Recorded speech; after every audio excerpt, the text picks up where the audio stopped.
Hi, my name is Sam McDermott, and I'm the Schramm Fellow at Fermilab, and I'm going to talk to you today about the black hole mass gap and potentially finding new physics in the gap. Here's my email address in case you'd like to be in touch, and here's a bunch of information about the papers that I'll be telling you about today. Okay, so first of all, let me just start with some motivation. So here is a plot of some black holes discovered by the LIGO-Virgo collaboration. This plot is current as of last September, and there's more information, which I'll get to later on in the talk. But for now, I'll just ask you to kind of squint at this plot and kind of look and see if you notice any patterns. And once you do that for a while, you'll notice, I think, a few kind of prominent things. One is that there's this kind of lower mass gap, which separates the neutron stars in yellow from the black holes in purple and blue. And that's one thing. And I'm not going to discuss that lower mass gap very much more in this talk. But I do want to highlight, and I will be talking about, this kind of black hole mass ceiling, where it kind of seems like there's a lot of black holes colored in blue from about 20 to 40 solar masses that have been discovered by the LIGO-Virgo collaboration. But at around 50 solar masses, they kind of stop. And although there are some blobs, some kind of output or combined black holes that are more massive than that, the kind of input black holes from stellar evolution, we think, those black holes kind of seem to stop at about 50 solar masses, and this region above that is what's called the upper mass gap, which I'll just refer to as the mass gap for the rest of this talk. And so the very exciting thing that happened in September is that the LIGO-Virgo collaboration saw a very massive set of black holes. These two black holes have masses of 66 and 85 solar masses, and this event was called GW 1905-21, and it was a big deal. There were a bunch of popular press stories, including this one from the New York Times, saying these black holes shouldn't exist, but there they are. And so before I get to the rest of the talk, which is about actually making black holes like that, it's important to kind of first appreciate why it's surprising why we think such black holes shouldn't exist, or why they're a surprise. Okay, so you might think that if you just increase the mass of a star, you would wind up with a more massive black hole at the end. And so for low mass black holes, where low is kind of in quotes, because low for me is going to be about 40 solar masses, which is not low, not a small stellar mass by most standards. But for the purpose of this talk, that will be. For low stellar masses, if you increase the star mass, you increase the black hole mass by kind of a power law. But once you get to kind of intermediate masses of the star mass, the black hole mass kind of flattens. And this is due to pulsations, which I'll talk about in more detail soon. And as you increase the star mass more, you kind of get to a point where the black hole mass decreases. And eventually, if you get to a large enough star mass, there is no remnant at all. And so the existence of this maximum black hole mass, shown here in this dotted line, the fact that there is a maximum, the fact that this shape has a curve and a peak and then a tip, that's the thing that's kind of puzzling, and that's what makes GW 1905-21 so exciting. So I'd like to take a little bit of time to talk about these pulsations and this decrease, and tell you, where it all comes from. So here's a plot in the row, the density versus temperature plane for 3 different stars, simulated in MESA, starting from helium burning. So these 3 different stars have 3 different masses. And there's a 40 solar mass star, a 70 solar mass star, and a 120 solar mass star. And for all three of these stars, they start here at this temperature and density, and they all move up and to the right with time. And they evolve through carbon ignition, and then their paths start to deviate after they've burned some carbon. The 40 solar mass star just kind of collapses. The 70 solar mass star undergoes a pulsation, it loses some mass, starts to behave like a lower mass star, and then burns again and collapses. Whereas the 120 solar mass star unbinds entirely. And so that's kind of what these arrows mean. That's how I read this plot. And the reason for that is that the 40 solar mass star is just burning its nuclear material stably, whereas the 70 solar mass star and the 120 solar mass star encounter this region, which is the electron-positron pair instability region. So the star becomes unstable to production of electron-positron pairs. The details can be found in our earlier papers here. But for the lingo that I'll be using for the rest of the talk, this kind of stars in the mass range of 70 to 100 solar masses, where there's kind of an error bar on those precise masses that's determined by the metallicity of the star, etc. That's called the pulsational pair instability supernova. And stars above 100 solar masses up to about 250 solar masses, those are undergoing the pair instability supernova.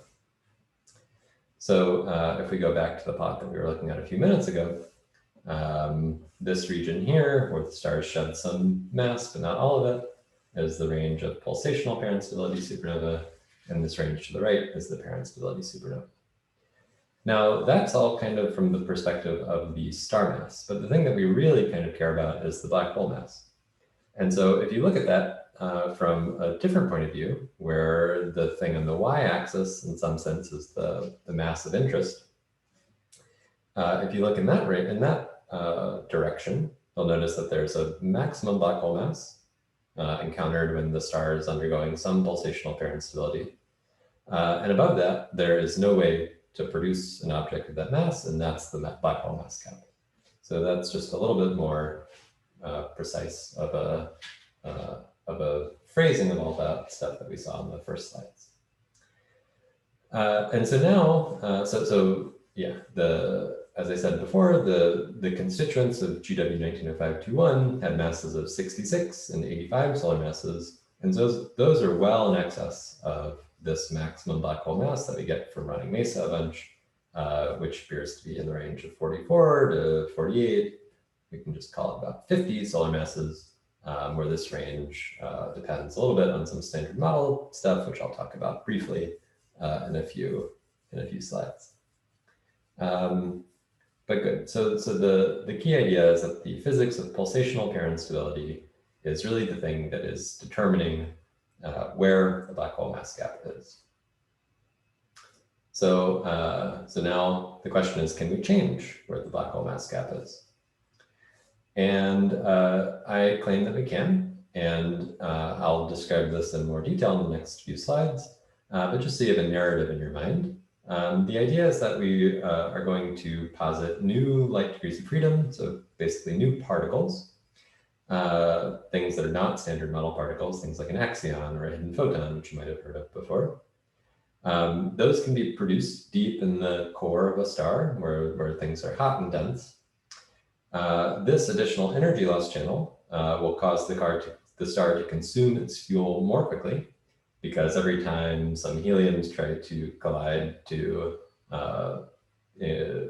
produce a beryllium and then produce carbon in the triple alpha process, every time they try to do that, they have some small probability of emitting this new particle and losing some energy. Because the star is self-regulating, that causes the star to burn a little bit hotter and just consume its fuel a little bit more quickly, and thus it ends helium burning earlier. Because of that, the star has accrued a lower amount of oxygen than it would have available otherwise. And the oxygen is the thing that burns explosively and causes the pulsations to be violent. And because of the reduced amount of oxygen, the explosions are less violent, so the mass loss is less pronounced. And what you have at the end of the day is a heavier black hole.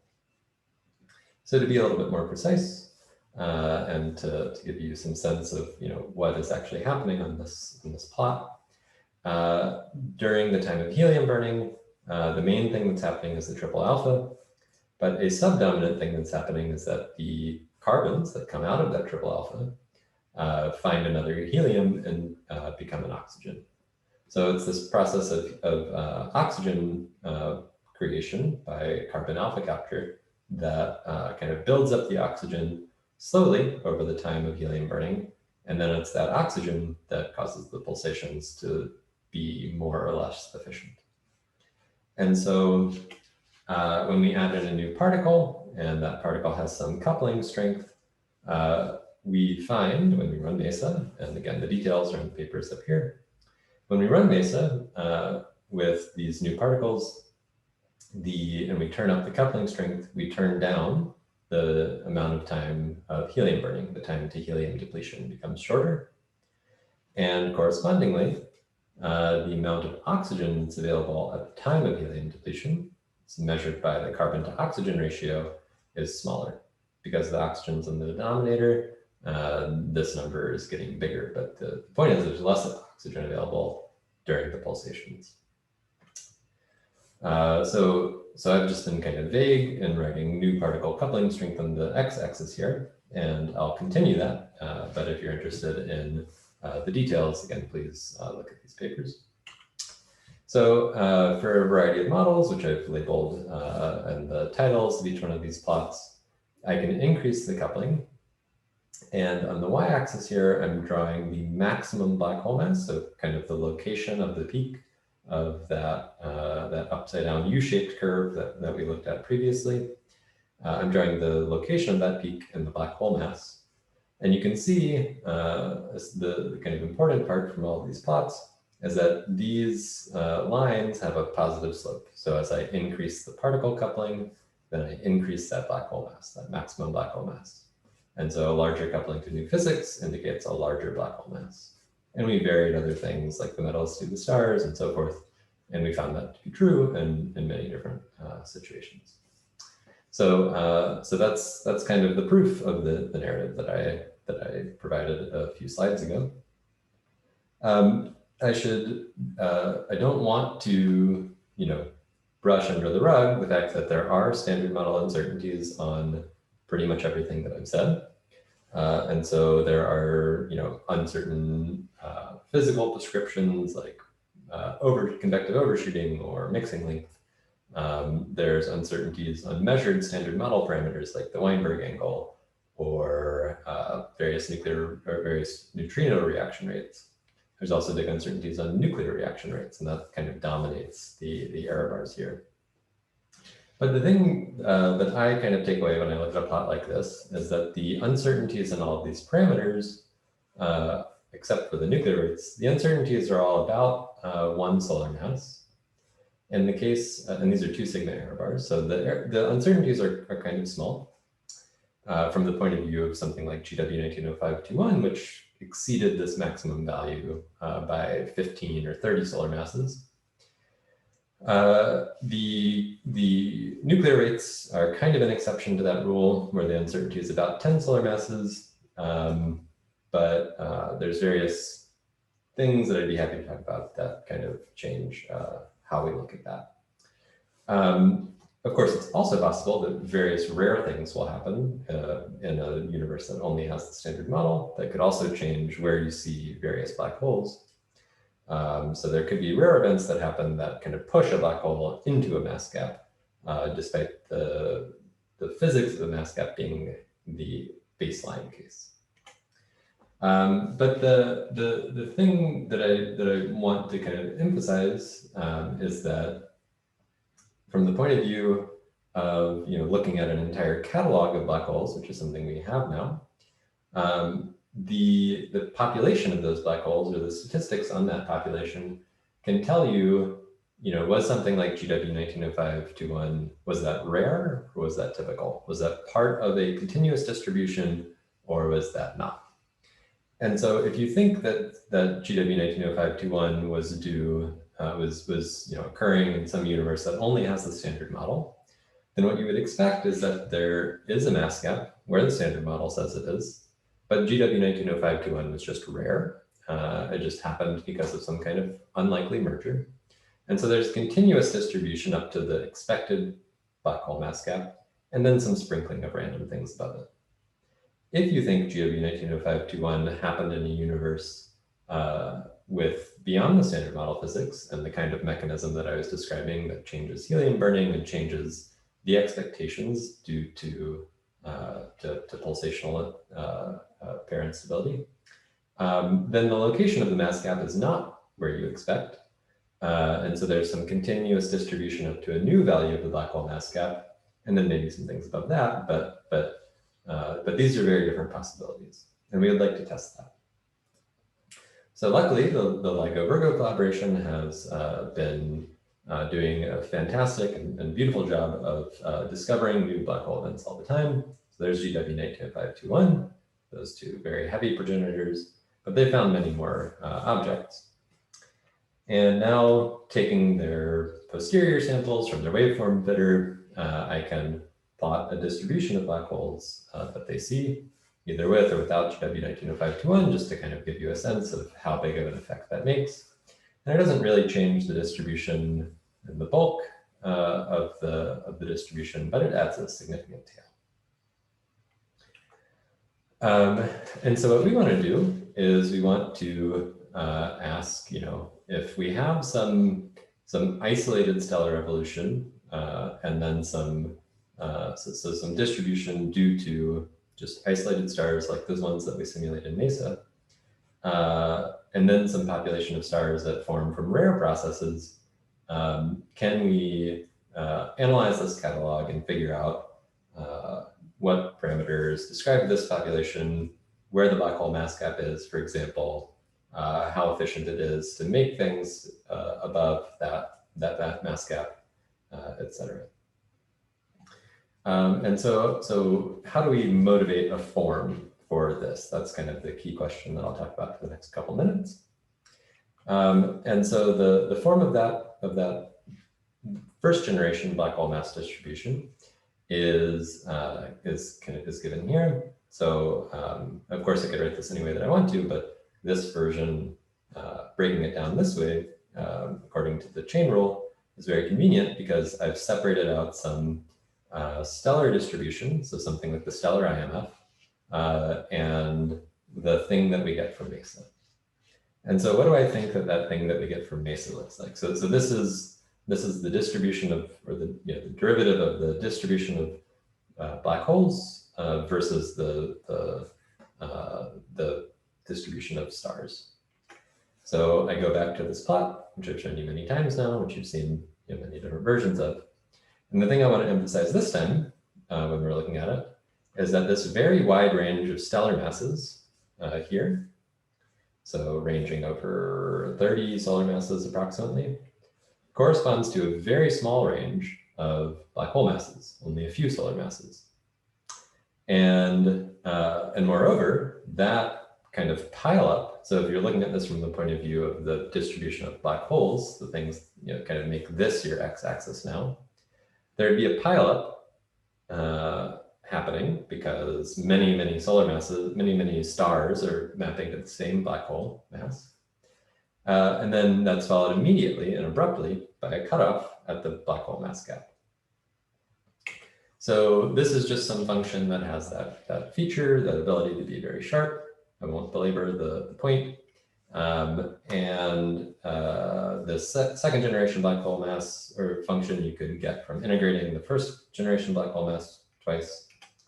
And this is what we get. When we omit GW190521, we get a result that's exactly at the standard model prediction, right at 50 solar masses.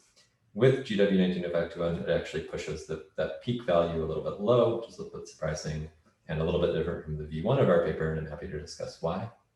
But the point that I want to leave you guys with is that LIGO is discovering so much all the time. These physically motivated mass functions are very exciting and going to tell us a lot about fundamental physics and black hole formation and everything. And this is a great time to be studying this stuff. So thanks for your attention, and please be in touch if you have any questions or want to know about the code.